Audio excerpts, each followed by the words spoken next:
Second letter of Peter chapter 2. The rise of false prophets. But false prophets also rose among the people, just as there will also be false teachers among you, who will secretly introduce destructive heresies, even denying the master who bought them, bringing swift destruction upon themselves. Many will follow their sensuality, and because of them the way of the truth will be maligned, and in their greed they will exploit you with false words.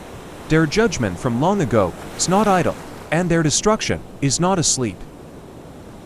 For if God did not spare angels when they sinned, but cast them into hell and committed them to pits of darkness, reserved for judgment, and did not spare the ancient world, but preserved Noah, a preacher of righteousness, with 7 others, when he brought a flood upon the world of the ungodly.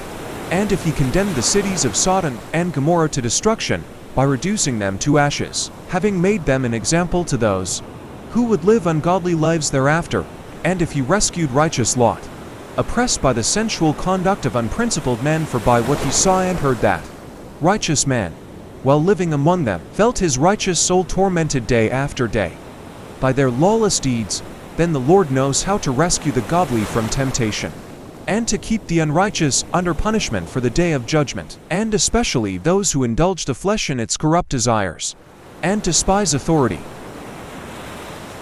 Daring, self-willed. They do not tremble, and they revile angelic majesties. Whereas angels, who are greater in might and power, do not bring a reviling judgment against them before the Lord. But these, like unreasoning animals, born as creatures of instinct to be captured and killed, reviling where they have no knowledge, will in the destruction of those creatures also be destroyed. Suffering wrong as the wages of doing wrong, they count it a pleasure to revel in the daytime.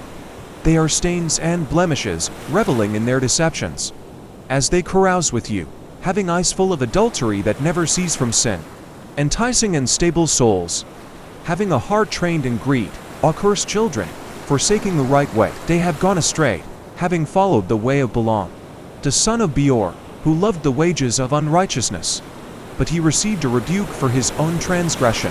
For a mute donkey, speaking with the voice of a man, restrained the madness of the prophet. These are springs without water and mists driven by a storm, for whom the black darkness has been reserved.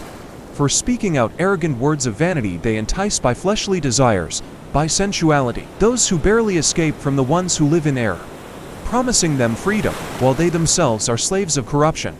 For by what a man is overcome, by this he is enslaved. For if, after they have escaped the defilements of the world by the knowledge of the Lord and Savior Jesus Christ, they are again entangled in them and are overcome, the last state has become worse for them than the first. For it would be better for them not to have known the way of righteousness than, having known it, to turn away from the holy commandment handed on to them. It has happened to them according to the true proverb, a dog returns to its own vomit, and a sow, after washing, returns to wallowing in the mire.